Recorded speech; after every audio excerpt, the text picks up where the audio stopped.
guest needs no introduction, but I'll give her one anyway. She starred in literally every Broadway show, from Waitress to Chicago to Wicked, and I am so grateful to call her a mentor. Please welcome to the Zoom, DESI Oakley. Hi! Oh my God, we're matching. Literally perfect. I actually wore this blue in honor of Waitress. Yes. Yeah. Yeah, it's that like soft blue. Yeah. It's both in the waitress uniform Mhm. and in the She Used to Be Mine dress. Mhm. There's like a little bit of a blue, so perfect. That's Well done. exactly what I was thinking when I picked out the sweater today.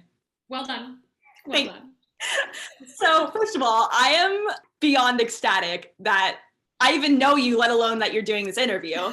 And it's funny, I was driving home this morning and I was like, I can't believe I know DESI Oakley. Anyway. I always start off these episodes by talking about how we met. And I was thinking about this. I think it was like towards the beginning of quarantine, right? Because it was a pop rock Broadway. That's right. It was a master class. It was, I feel like it was May, our May master class. Uh-huh. And you showed up. We just saw your name. We didn't know anything about you. We were like, yes, let's go. But that's how we met so many folks, is they just like came in. There was no prerequisite. You just like show up. If you have a computer or a device to zoom in on, like comment and a pop rock song. And so that's where we met. Exactly. Yeah. Oh my God, I was so nervous. Were you really? I have like video from the night before where I was just pacing in my room practicing my song. Oh, you could never have you would never have been able to tell that you were nervous. I promise. Liar, I absolutely liar. No, I totally promise. I totally promise. From that was our initial meeting, and then we did our first. When was our first like one-on-one? Yeah, that was maybe like 3 months ago. No, maybe more than that. Maybe like because we took that break. 6 months ago. Really? It was throughout the summer, right? It's been that long? I don't know. We need to check on that. Okay, well, we'll check. We need to fact check. Calendar. I'll report back. I didn't even really know what to expect or even think that we'd be doing voice lessons every week. I was just like, she's doing private coaching. Heck yeah. Yeah, and you signed up and you were like, let's do this. Yeah. And we were sort of like, we kind of found our groove like immediately. I was like, let's go, baby. You ready to rock? Like, let's roll. Yeah. But we realized in that first meeting how much we had in common too. Yeah. Like, do you remember we were just like, yes. Yeah. Yeah, it hasn't changed. It's changed. It's the same. I love that so much. I love that. Yeah. Okay, so how has your whole quarantine experience been from like March 2020 when the world shut down? Oh my gosh, I feel like it's been like a roller coaster. I feel like I've had, like everybody, there's been amazing blessings from it, and also like absolute turmoil. I mean, like everyone has experienced, I think, I've experienced the gamut of emotions. I'm ultimately, now that we're sort of on the other side of it, I'm looking out my window because I have the view of New York City. I often allude to the city when I look over there. And so that's why I'm not like, there's no one else in the room. I'm just like looking out at my beloved, our beloved city. And now that things are happening again, I can kind of look back and be like, whoa, I'm grateful. I have ultimately a lot of gratitude for the lessons it taught me, the lessons it taught a lot of my artist friends, a lot of my artist peers who are unbelievably resilient and unbelievably adaptable, and absolutely so impressive the way that people have either pivoted or expanded on another business, or I was coaching before the pandemic and decided to say, I absolutely love it. This is my way of connecting, pouring into young artists the way that, by the way, I would be absolutely nowhere without the folks that poured into me. Yep. So it's my way of, and staying, okay, let's talk about some of this, staying relevant, staying in good vocal shape. Mm-hmm. I'm singing with you, I'm demonstrating with you, so that when now, a few weeks ago in a callback, I'm singing full out, or I did a concert now, and I'm like, this would be way harder if I wasn't, continuing to invest in my voice alongside my students. Yeah. So ultimately, I expanded my already business. I decided a while ago I wasn't between contracts. Like, no, I don't know a lot of Broadway artists that don't have in between time in between their contracts. And some folks are like, I am obsessed with this company who lets me out. I can be a waiter there. I can be a hostess there. Like, this is what I love. I have a company. They're like amazing. Some people cater, some people nanny. I used to nanny quite a bit. And I decided, you know what? I'm going to teach between my contracts. And so to be able to expand on that now, and then to be able to say, you don't have to fly to New York City to have a lesson with me, Yeah. or to be able to do a quick coaching or whatever, like that is a game changer. And I have to say, I don't know if many of my peers would say that they love teaching as much as I do, but they've Uh-huh. at least gotten the chance to stay afloat by like connecting with people all over the world. And then on the flip side, artists who I teach, young artists who I teach are like, I can have a lesson like anybody that I want. I mean, it's Yes. amazing. That's how I felt. Cause like I'm lucky that I'm in LA, but I couldn't work with you if, these weren't the You'd have to, right. I mean, the fact that we can, and the fact that it's like, it feels so similar that Yeah. when we're in the same place. I know in person is always better, always, but and always. I think we could all agree with that. Yeah. But the fact that there are even options like this, I just think I ultimately have so much gratitude because I have met people all over the world who I've never met. I have adapted my own perspective of what this whole industry means. It is a lot of my world still, but it's really given me, I think, perspective of like, who are you, Des? Like, where are you at, boo? Because the curtain isn't up. So like, what's most important? You know, how do you love yourself, know yourself right now? A lot of this stuff I feel, and I think because I've talked with other folks about this, like I can't be alone in saying that the pandemic helped me stop, which means it helped me recognize, which means it helped me do some of the inner work that I could have been ignoring or that I was purposefully ignoring, or like just like I feel like that in so many ways. I ultimately look at where we're at now and have gratitude with about the whole thing. That's not without saying there were really hard days. There were days when I did not feel motivated. I didn't feel artistic. I even have a dear friend who was like, oh my gosh, this is our perfect time. We got to change the world. We got to solve world hunger, honey. We got to like figure out all the world's problems. We got to take care of it right now. We got to do it. This is our only time. We're going to look back and regret. And I Yeah. love that so much. But then there are other friends of mine that were like, I am going to sit here on my couch and I'm gonna be me. I'm gonna do me, and you can't make me do anything artistic right now. And some folks are like, I didn't sing for a year. Is that amazing? Probably. Who knows? Yeah. Whatever was best for, like, we all just kind of did what we needed to do to survive.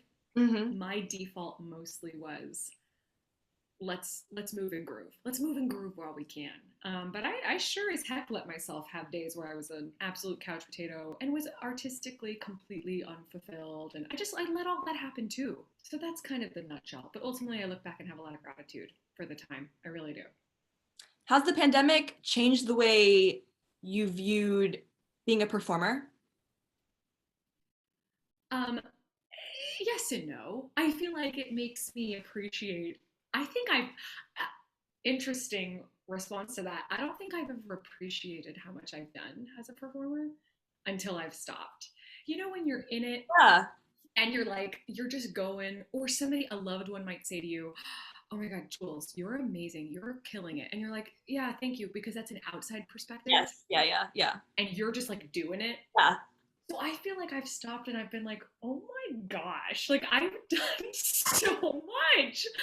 And I don't think like that, right? So like I don't have, my ego isn't in this work. Like I Yeah. don't have any of that. But like I think I've stopped and been like, holy cow, Des. Like, no, go off. Like I think it's been helpful for me to recognize. Like you wake up and you're like, I'm a Broadway star. Look at that. And I think mostly too, just like, whoa, after being removed from it and being like, oh my gosh, so much of my community, not only so much of my community of like people I go on stage and root for, or music directors that I have that text me that say, hey, come and read this new play, come and do this new musical. I need you to sing this for a demo. Just like my whole world was surrounded by folks like this. So when it's removed, you're like, oh my gosh, wow. It was so much of my day to day. It hasn't necessarily changed, like, I don't want to perform or now I'm dying to perform. I really feel like I look back and I am so grateful that the decade of that year, those 10 years that I had since graduating to now, and like that I had that time. And that Broadway was at it was at its highest. It was at and I can say that I've been there. Now it will get there again, but to just be able to look back, I feel like it was a sweet time for me to be able to kind of reflect on all that I have done and appreciate that, and appreciate the folks that took a chance on me, hired me, called me, let me, allowed me, encouraged me, all of that. So that is a new perspective. That is a different perspective. And I think I will go into any other project in the future with that changed perspective. What will change exactly? I don't know. Probably a lot more gratitude for the whole thing, and like I'll include myself in that gratitude of like, yeah, I'm proud of myself. That element was kind of always missing, believe it or not.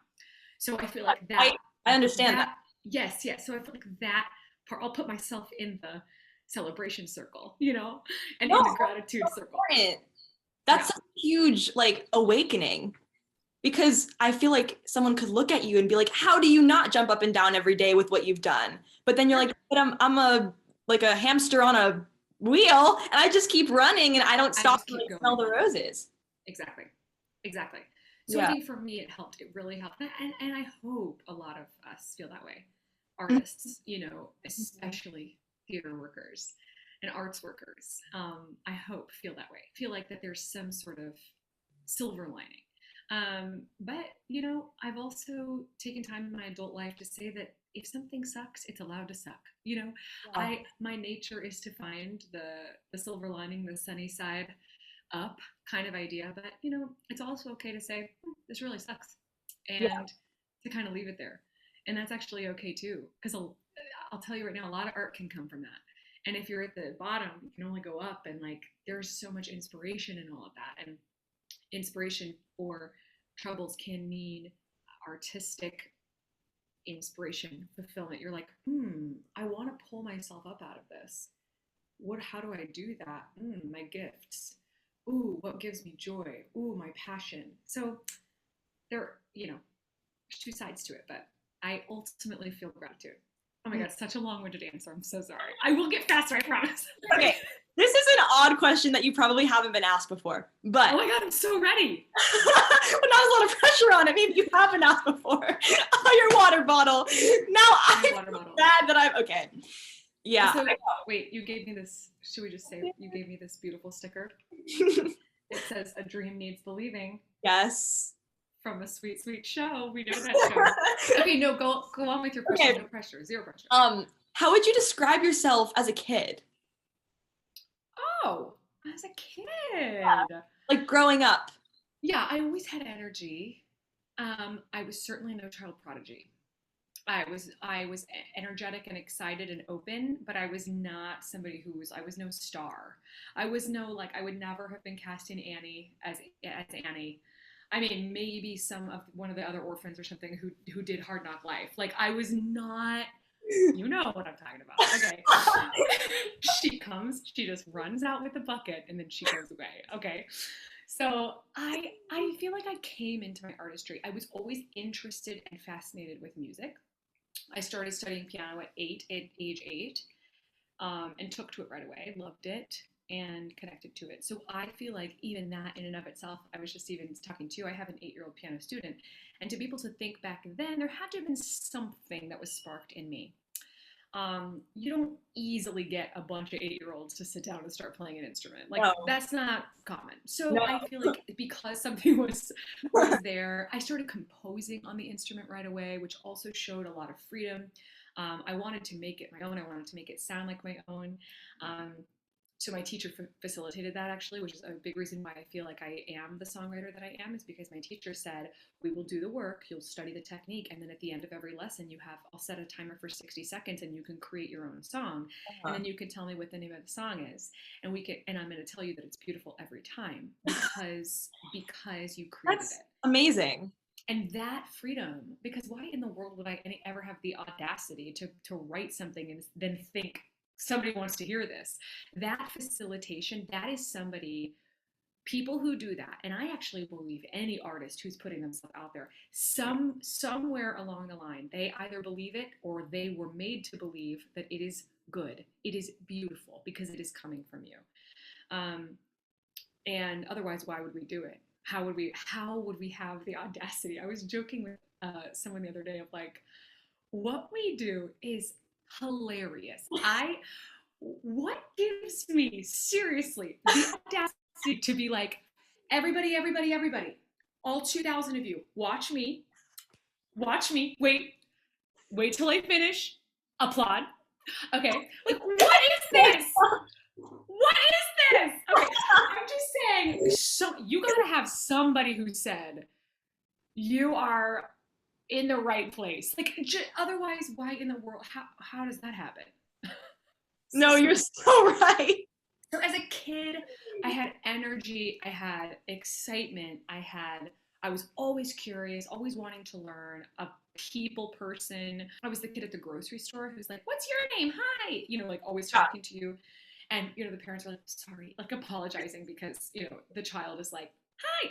So I was that kid that if, at the restaurant, they would look up and where's Desi? And Desi's at the other table asking how the family's doing and what everyone's name was. Yeah. So that I feel like that is interesting. And it also because everything that I do is about connection. And I just mean it. I mean it from the bottom of my heart that like none of this really matters unless we're connecting. Either to the music, to your castmates, to the story, to the audience, to yourself, to the character. It has to be about connection. If there's no connection, I feel like it's not a performance I'm interested in watching. It's not a song I'm interested in hearing. It's not an experience I'm interested in being at. I feel like connection is what propels everything that I do. And so that makes sense to me. That like as a child, I was just wanting to connect. And so what? Then something beautiful comes of the connection. Fabulous. That's good art, I think that mindset is why you're so successful and why people are so connected to your storytelling. And even though I haven't seen you live, I've seen what's on YouTube. And even through the screen, I feel the connection. And so I'm like, oh my God, if in person, I can't even imagine if I feel this connected through the screen. That is very kind of you to say. And it means a lot to me to hear. I love connecting other people. So like if a couple of matchmaker. Oh, and also just like in friendship that like a couple of my students have like become very good friends. And I'm like, oh, like that is the best thing in the world to me. I appreciate you saying that. And some people are like, would you ever consider yourself like, what makes a good, like a successful performance for you? Or what makes you feel successful? And I'm like, connection. If I was connected, gorgeous. So truly, there are times, because I'm a human being and not a robot, hello, and I would feel during the middle of the show or after the show that I wasn't connected, because that happens, because I'm not a robot, and I'd be bummed. And that makes a bad show for me. I could have sung every note perfectly and done it all absolutely flawlessly. And if I wasn't connected, I'd be like, oh, it was a bad show. And on the flip side of that, if I was incredibly connected, I would crack on a note in She Used to Be Mine, the word fire. Bring back the fire in her eyes. It's a D or D flat, I believe.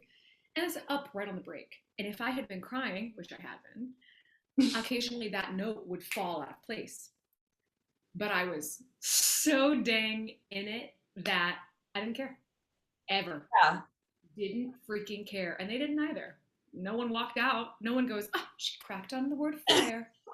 I will not be applauding for this woman who is bawling her eyes out totally in the moment. Yeah. Like, yeah. No! Then they're like totally taken out of it. No! I'm cracking because there's snot running down my throat. I'm bawling. Yeah. So anyway, that feels like, that's a performance I want to see. Yeah. That's a performance I relate to. Well, everybody's different. some people, we talked about the other day in our session, which was like the best vocal performance I think that we kind of agreed on is like absolute precision, technique, stunning placement, ability, and then totally abandoning it, letting it go, being in the moment, letting it rip, flying, presence, who cares? Yeah. And then you have like this like beautiful blossom of what I would call a beautiful moment. And that can go with, I guess, not just singing, it could go with acting or dancing or gosh, even like athleticism. I feel like this can happen in any form of entertainment or art. So it's both. It's a balance. What role would you say has been the easiest to connect to and the hardest? Okay, weirdly, I have never killed anyone, but Roxie was the easiest to connect to. Would I be a little terrified? Hopefully, if you know me, and if you don't know me, then you'll have to get to believe that I could not disagree with her tactics more. So Roxie has, the way that she climbs to the top is completely opposite of me. She will use people, she will lie, she will change it on a dime.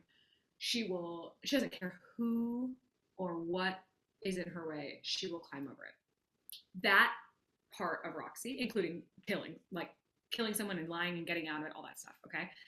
I can't relate to any of that. But what I can relate to is her deep joy of performing and her unabashed, like totally fearless, like I'm freaking putting myself out there, and I loved it. That's not always how I approach the work.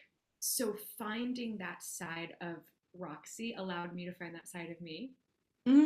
Not the kicking and scratching all over people. People are, as I said, which is what I started with, is that people are the number one thing for me.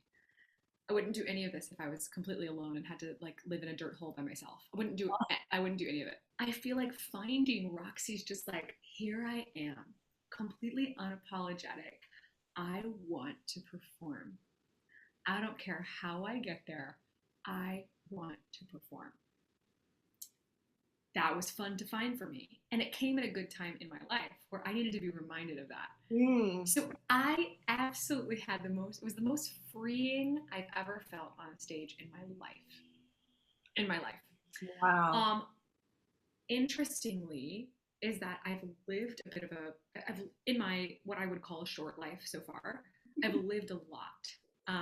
I've lived a lot of life, a lot of loss. I talk about it pretty openly on my social media. I lost my dad in college. I had been engaged before, and that fell through right after graduating college, and just like all sorts of like life. Okay. And I feel like I was ready to so relate to Jenna, even not having, absolutely not having an abusive husband, absolutely never being pregnant, all of these things that I've never experienced. I expected more to relate to her. But the thing that actually happened on stage throughout that experience was she broke my heart. Jenna, broke DESI's heart because of how she was completely unaware of seeing her gifts. She genuinely had no idea how good and beautiful and gifted she is. So to sit there with no capacity, as Jenna, to hear or believe your pies are wonderful. She doesn't believe it. No idea. It's literally not even possibly tangible. Okay, that broke my heart, which is why she stayed. That's why she was still there. Something in her shifts, which is the story, but it broke me. It broke me to have to sit there and to if people would say all the time, your pies are amazing. She'd say, yeah. I mean, there's not even there's no way she believes that. There's no way she knows it. That was so hard for me. I feel like a lot of folks go through life like that. That's what like killed me.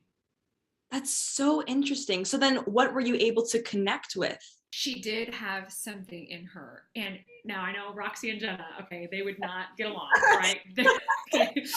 But there was one little flicker of a flame that set Jenna toward the direction of her dreams.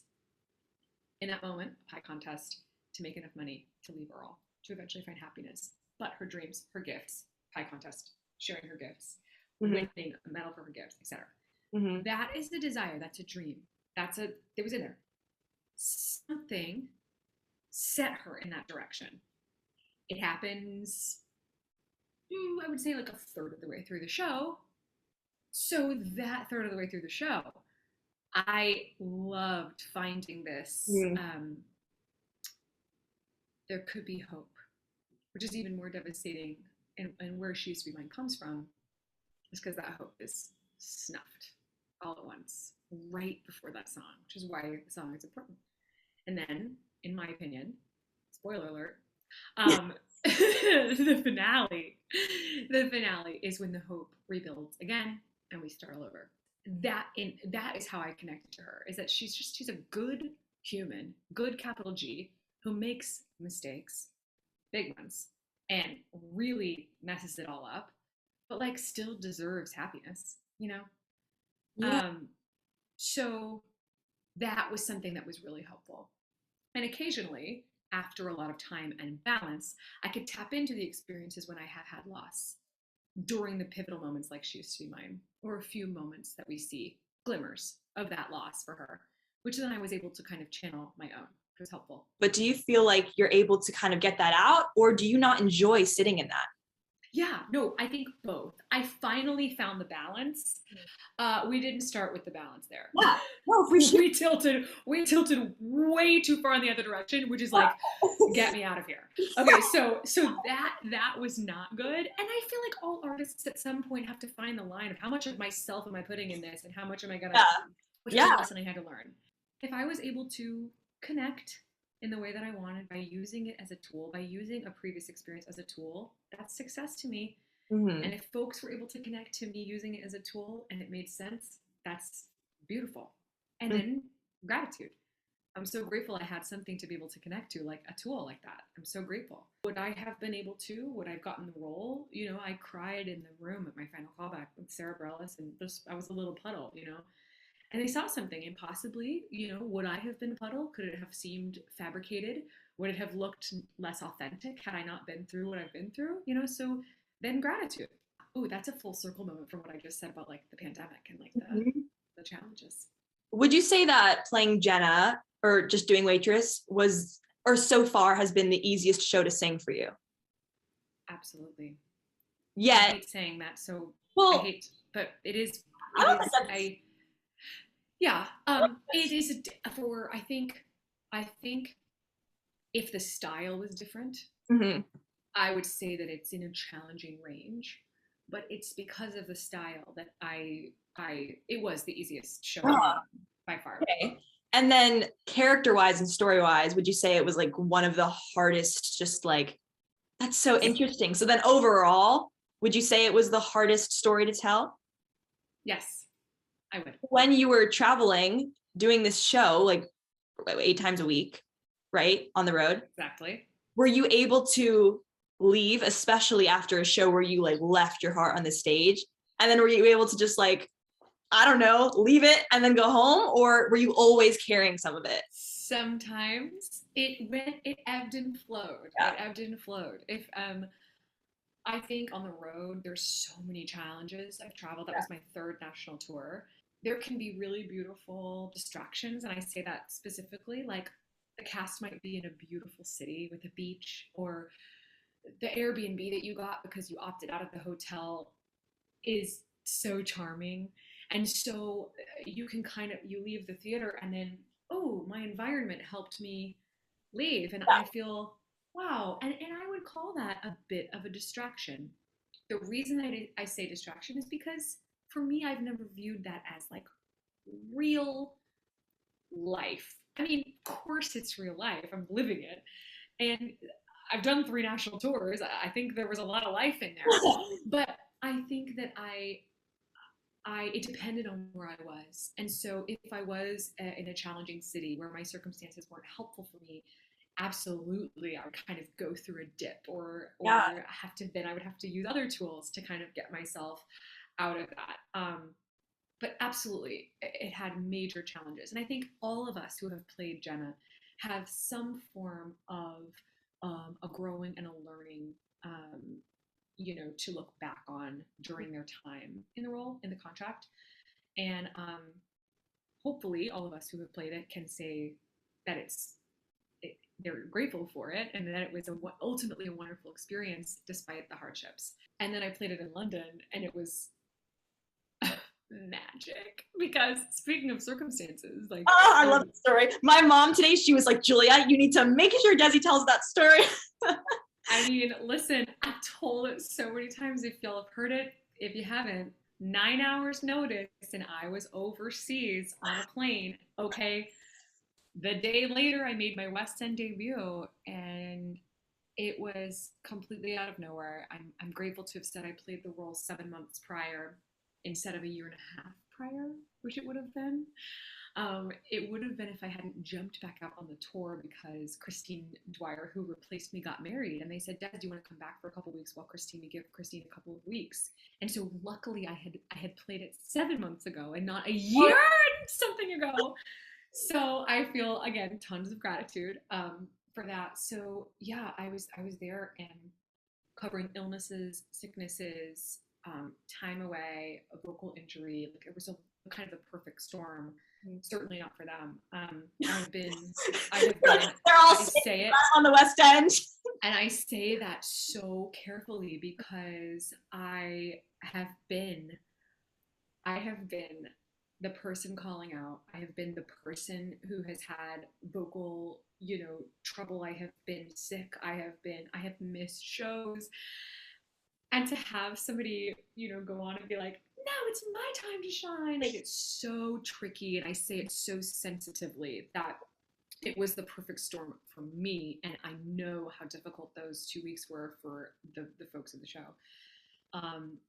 But nonetheless, they did call me. I went over. I ended up staying and playing the role for 2 weeks. Speaking of just like, this is not my real life, I'm kind of distracted. I'm like going, all we have to say is yes, show up, do it. You're a warm body in a costume. Like, you're there, baby. Like, let's go. And so, yes. And so I certainly had an easier time leaving Jenna there, because I was able to completely pour it out for that audience, having no idea if it would be the only time, the one time, the second time, my only 2 times, my only 3, 4, eventually 16. But I just said, I'm gonna just go for it. Why not? And so, and then, I was in London, so I was like, just like living my best life. It was a wild time, an incredible time. I'm grateful too that is like the most recent and last time that I have played Jenna that I can call on. It's like, just bliss, true bliss.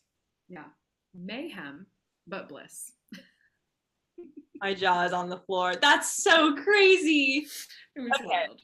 What age would you say did you go from being the passionate kid who like talked to strangers in the restaurant to the switch of, I'm going to make Broadway my career and my livelihood? Like, where was the change of, I was 16, which some folks would consider You're like, it was August 7th. I remember. I really do. I was waiting for a phone call from the Music Theater Wichita executive producer, Wayne Ryan. And he was either going to offer me the role of Dorothy or not. I had auditioned for this music. It was going to be a professional, wonderfully paid gig at 16 years old to do what I love. At the time, I was also composing. That would be 8 years after I had begun piano and begun composing the piano. And I didn't know if I wanted to pursue songwriting. Moved to LA, sell my songs. I had already been at an expo, like a songwriting expo, where I got feedback. And they were like, she's young, but she needs to keep going. I'm like, great. So I was going to continue that path. And I said out loud, I gathered my family around the living room, and I said, if Wayne offers me the role of Dorothy, I'm going to pursue musical theater. And if he doesn't, I'm going to pursue songwriting. I kid you not. Oh, God. I kid you not. It's the day. I literally know the day. It was an answering machine, like for those people that know what an answering machine is. And I would like to offer you the role of Dorothy in Wizard of Oz at Music Theater of Wichita. And I never looked back. I said, great, now I got to get my ducks in a row. I want to pursue it. I need to go to school for it. I need to look up what the best colleges are. I went to the University of Michigan. They had a showcase. I knew I needed to move to New York. Like, I said, let's go. If they wouldn't, would I be Taylor Swift? I don't know. Okay. Like, come on, you women. never know. That's so wild. I'm serious. I feel like I had that exact same experience, except for I didn't gather my family around the kitchen table. Okay. You just did it on your own. Yeah. That's wild. Yeah. The same experience though, but it wasn't as like clear in my mind of like, if I don't get this, I'm not pursuing this. Right. And I was at the age where it made sense, and I kind of needed to act. I needed to act on whichever path, and it doesn't always work like that. Life isn't always so black and white where you just like declare it a day where like you're gonna just like completely pursue what ends up being your entire livelihood and your entire life. And the reason I'm sitting in New York City talking to you right now, like wild. Yeah. But for me, that was a path. I think we could be looking for more of those things, more of those moments of saying, I'm going to kind of listen and then I'm going to kind of make some moves. I'm going to listen and I'm going to make some moves, so there might be more opportunities like that out there. We're often not looking for them. I was certainly looking for guidance. I said, whoop, there it was. Boom. Never looked back. 2 questions. How did your family react to that? Were they supportive? And do you think even if you hadn't gotten Dorothy, your gut would have still led you to pursuing theater? My family was incredibly supportive, always, always, always. Incredible gratitude to say. Very supportive, always had it. A little bit confused on what was going on because I'm an alien unicorn, like no one else performs. So there was a slight amount of like, where do we go? And it's halftime and all that kind of stuff. Yeah. But absolutely supportive. And then what I have maybe, I do know that launch of like when I was 16 and I was going to like put my ducks in a row, it was likely going to be for Nashville or LA. I was going to call the people that I knew that were going to help me pursue to either write songs and perform them or write songs and for other people.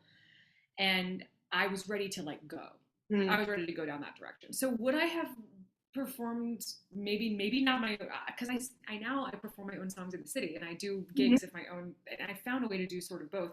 Would I have be able to find a way to do both on the other end? Maybe. Not at this level. I mean, probably not at this level. Probably. I am the product of those who have shaped me.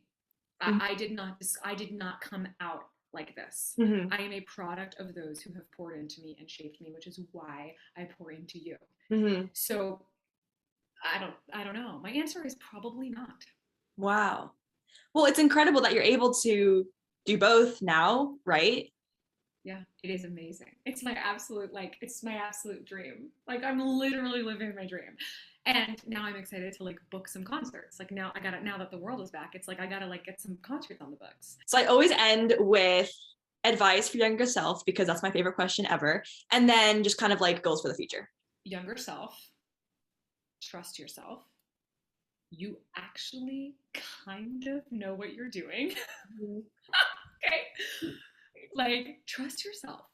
And if you are able to do all the things that I now can tell you that you will be doing, lean in and trust it and try to enjoy it more and stop worrying so much. Oh my gosh, stop worrying. Stop worrying so much, honey. And also stop worrying about who is understanding you perfectly or who gets you perfectly or who knows you perfectly. Oh, yeah. Just say, that's confusing and it can be hurtful for you because I know your connection is everything and you want everyone to be your best friend. I know that. I'm talking to you. I see you. Like I'm talking to me.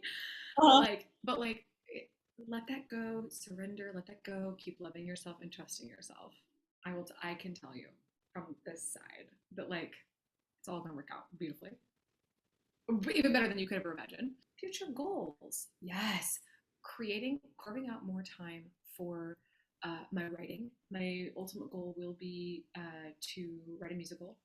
Ooh, I love that. I have several kind of adaptations of some things going on, possibly also an original musical. That is a huge, huge goal. That's a big future kind of goal. More tangible goals, just like I'm also, I haven't really told anyone this, but I'm also wanting to write a children's book. Oh my God, I could so see that. Based on one of my songs called White Butterfly, which is wherever you stream music. I love that. And so there's like fun, really exciting goals. A lot of it having to do with like my own creativity, and then showing up the way that I have been in these, and pointing to the city again, these auditions, and doing my best, and trusting that what is meant for me has not passed me by. So yeah. Oh my gosh. Wow. That was so incredible. Thank you so much. You are so welcome. Thank you so much. No, thank you so much. Okay. Yeah, that was perfect. Where can everyone find you? I have a website, DESIOAKLEY.com. I have on all of my social media handles, I am at DESI Oakley. And I would love to connect. I read my DMs. I read my comments. That's not surprising. Come on. That's the whole reason why I'm here. Let's go. I answer questions. Occasionally I'll do Q&As and like throw all your questions at me. So, yeah. Oh, love it. Yay.